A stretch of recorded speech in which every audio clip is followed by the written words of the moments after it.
Bonsoir, chers élèves de la classe de terminale S. Ici, on va essayer de continuer l'exercice numéro 2, extrait de la série P8, induction magnétique, étude d'un dipôle RL. Dans la vidéo précédente, on avait corrigé les deux premières questions 1 et 2. Ici, on va corriger la troisième question avec des sous-questions petit a et petit b.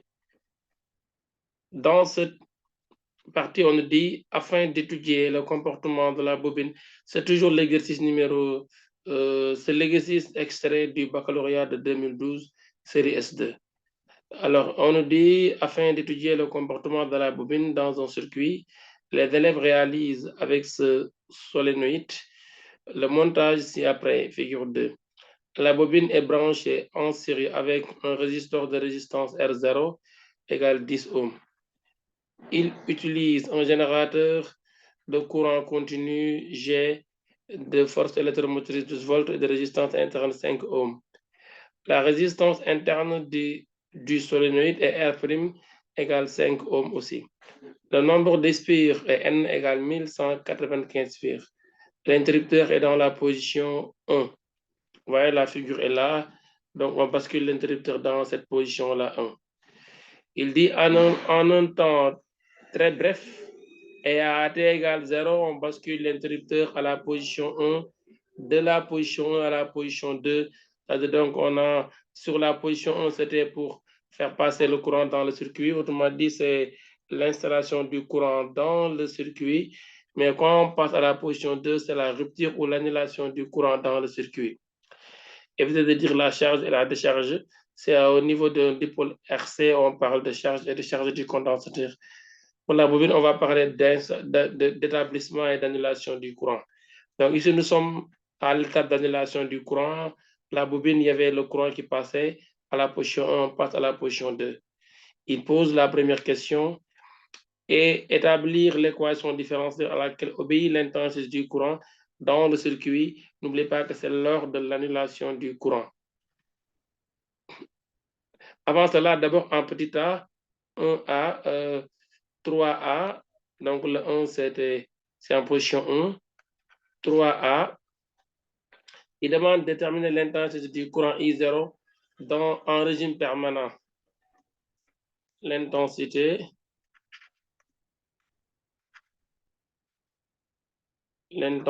du courant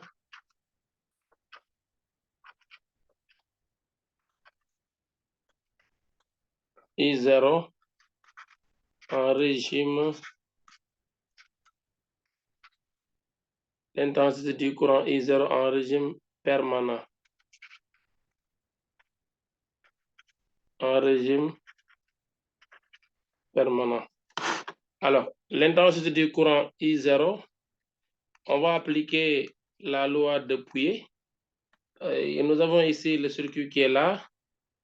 En régime permanent, on est là à l'établissement du courant. Lors de l'établissement du courant, on avait appris ça dans le cours. Donc, la courbe caractéristique, la courbe d'établissement du courant, c'est ici, c'est une courbe d'exponentielle croissante. C'est comme ça, il fait comme ça, la courbe. Il monte jusqu'à ce que le courant s'installe définitivement dans le circuit et devient constant. Mais durant l'établissement, c'est la courbe d'exponentielle croissante. Quand c'est la rupture, c'est l'exponentielle décroissante. Maintenant, c'est lorsque le courant est constant à ce niveau-là, on me demande de trouver son intensité qui est ici I0. Maintenant, ce I0-là est à pour formule E sur somme des R. Nous avons ici 3R, la résistance du résisteur, la résistance du générateur et la résistance R' de la bobine. On pouvait démontrer cette formule en utilisant la loi des nœuds, la loi des mailles, excusez-moi, ou la loi d'additivité des tensions, faire la somme des tensions égale tension du générateur, puis montrer que DDI sur DDT égale 0 en régime permanent et démontrer la formule. Mais comme on ne me demande pas de faire la démonstration, on me demande seulement de calculer, je peux utiliser directement la formule du cours. Cette formule-là aussi, on peut l'utiliser avec la loi avec ici la loi de Pouillet, n'est-ce pas, qui nous dit dans un circuit en série, le courant, c'est la somme des E moins somme des E' sur somme des R. Tout ça, c'était des lois apprises en classe de seconde S. Maintenant, donc là, si on fait le calcul, on aura ici E égale 12 volts, divisé par R, c'est 10, plus l'autre R, c'est 5, et R' aussi, c'est 5. D'après calcul, nous avons ici 0,6 ampères. Voilà l'intensité du courant en régime permanent. Pour la question petit b, ici, c'est deux parties. Première partie, c'est établissement de l'équation différentielle. Équation différentielle à laquelle obéit l'intensité I. Première tirée, c'est équation différentielle.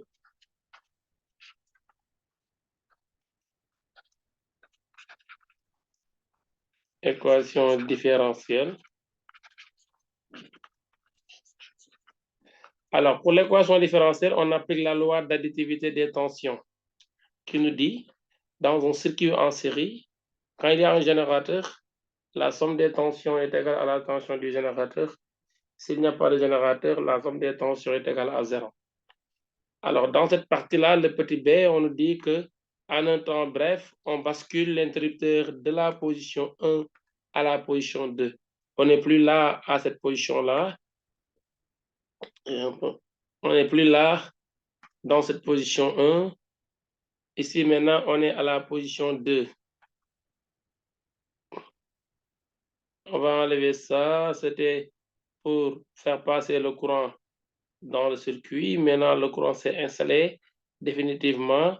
Selon le texte, on bascule l'interrupteur vers la position 2. On est là. Quand on bascule vers la position 2, cette portion de circuit-là, de 1 jusqu'ici, c'est annulé du circuit.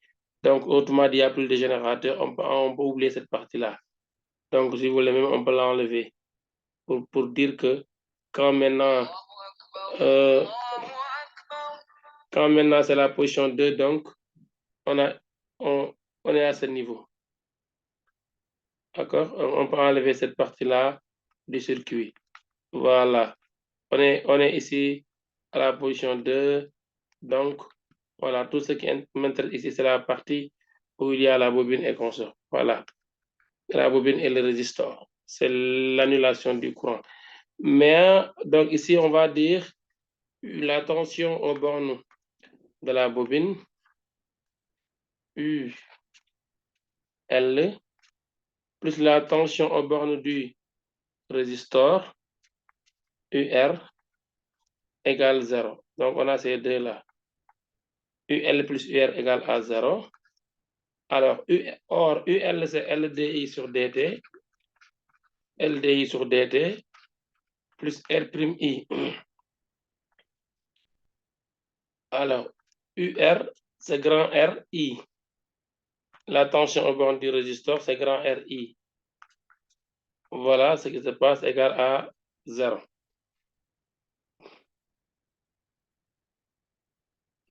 Alors, c'est bon. Maintenant,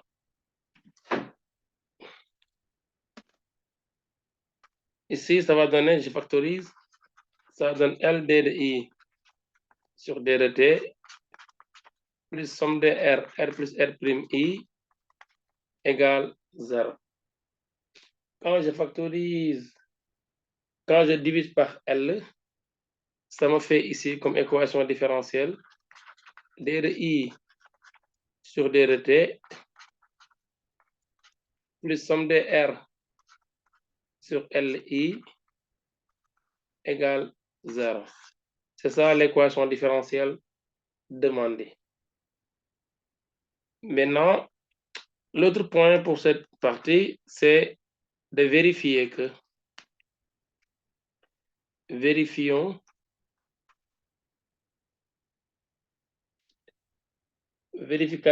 que I est une solution de l'équation différentielle. Vérifions que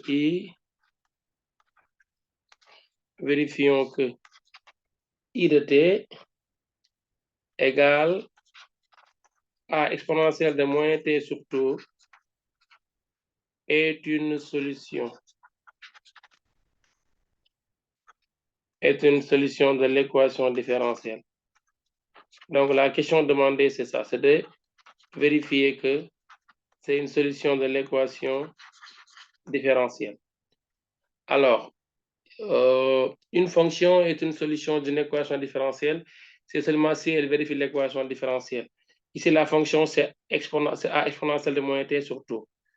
Donc, on va dire ici que I est une solution si et seulement si elle vérifie l'équation, c'est l'intensité, une intensité, elle vérifie l'équation différentielle. Voilà être solution d'une équation différentielle. Quand tu vérifies, tu es solution. Alors, maintenant, vérifier, ça veut dire si on dérive I, on remplace dans l'équation différentielle. La partie là. On prend I aussi, on remplace dans cette même équation. Normalement, on doit trouver 0. Sauf s'il y a des inconnus dedans, on va résoudre maintenant comme si on avait une équation avec paramètres à résoudre. On fera des discussions sur les paramètres pour qu'on ait une solution. C'est le cas ici d'ailleurs. Alors, I égale A expo de moins t sur taux. Je dérive d de I sur d de t égale dérivé par rapport au temps de A expo de moins t sur taux. Alors, rappel, en mathématiques, si vous avez à dériver expo de U en mathématiques, donc la dérivée, c'est U' expo de U. Alors, nous avons ici comme U, fonction moins t sur taux. Maintenant, si on posons U de t égale moins t sur taux, c'est-à-dire c'est moins 1 sur taux fois t. Donc, sa dérivée U' égale moins 1 sur taux. Parce que c'est comme si on avait A de t. La dérivée de A de t, donc ça donne moins 1 sur t. Ça dérive sur d de t. Maintenant, quand je prends ça ici, ceci me donne d sur dt de grand A expo de moins t sur taux. Je prends grand A ici comme constante multiplicatif. Expo de U, c'est U'. U', c'est moins 1 sur taux. Expo de U, c'est moins t sur taux. Voilà.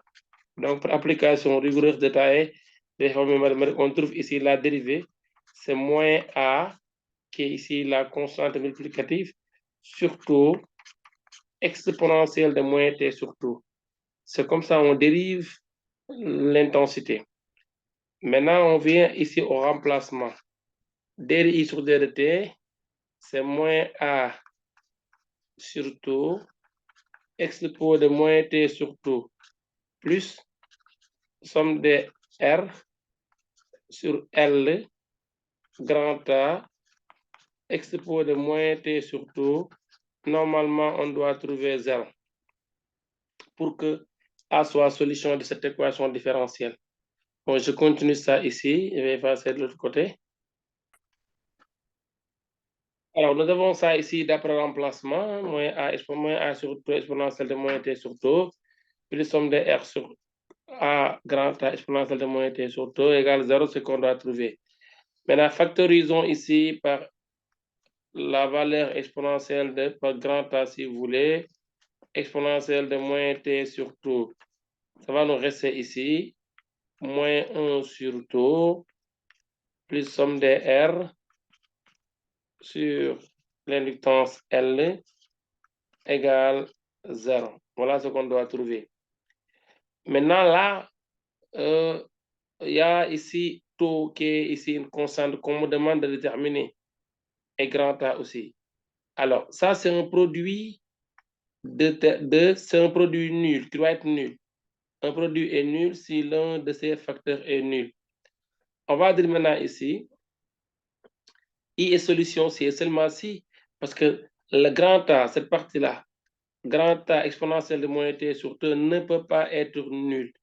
Pourquoi? Parce que A est une constante non nulle et exponentielle d'un nombre n'est jamais nul ici. Donc, ça ne peut pas être nul. Donc, qu'est-ce qui doit être nul? C'est ça qui doit être nul, ce qui est dans le crochet, pour qu'on ait une solution. On va dire ici maintenant, I est solution si et seulement si moins 1 sur tout plus somme des R sur L égale 0. Pourquoi? Parce que pour que I soit solution, il faut que tout ça est nul. C'est ce qu'on cherche.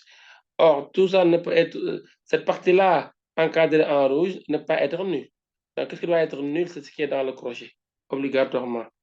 Maintenant, quand je continue, j'aurai ici 1 sur tout égale somme des R sur l'inductance L. Donc, cela veut dire quoi? Cela veut dire que tout égale à L sur somme des R. Donc, tout, la constante de temps tout, égale l'inductance L sur R plus R'. Maintenant, la conclusion, c'est quoi?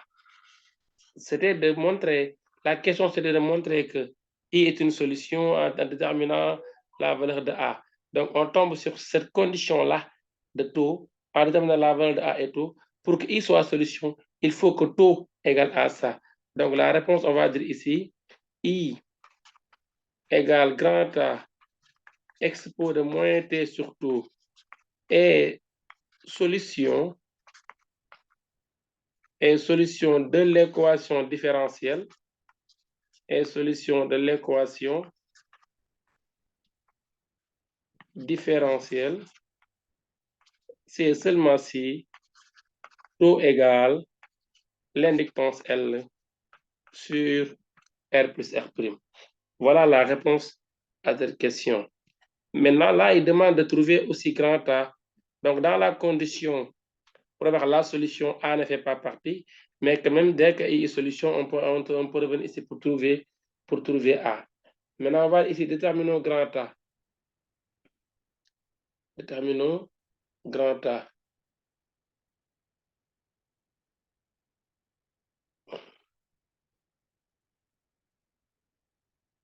Déterminons la valeur de A.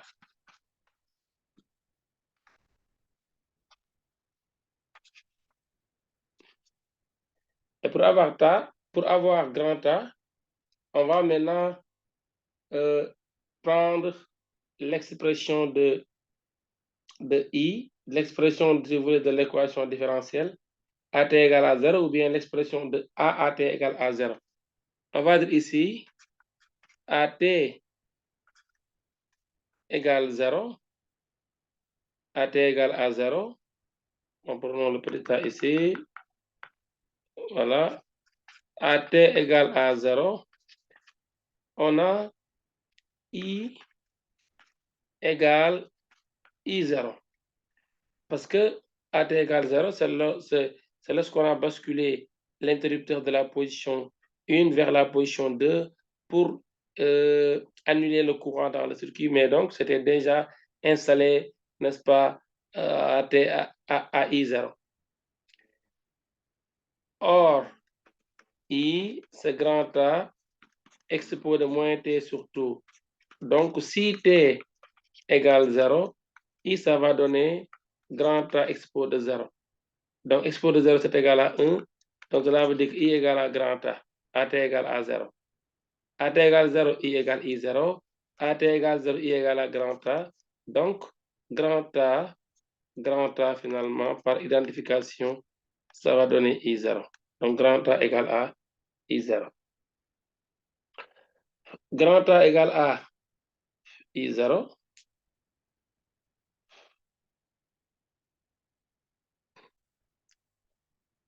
Égale à E sur grand R plus R'.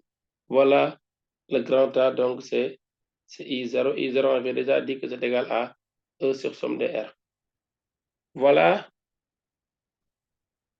Après, maintenant, il demande de donner l'allure de la courbe.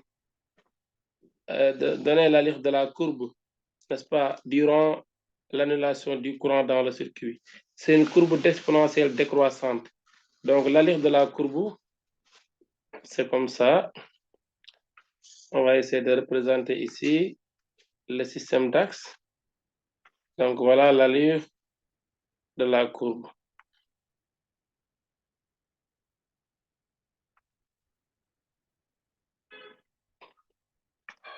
Donc, disons ici, I0 est là, AT égale à 0. Donc, la courbe, elle fait comme ça. Elle fait comme ça. Donc, ça, c'est, on l'a tracé à main levée. Voilà. Le plus important, c'est que ça commence ici à I max AT égale 0 et ça s'annule au fur du temps.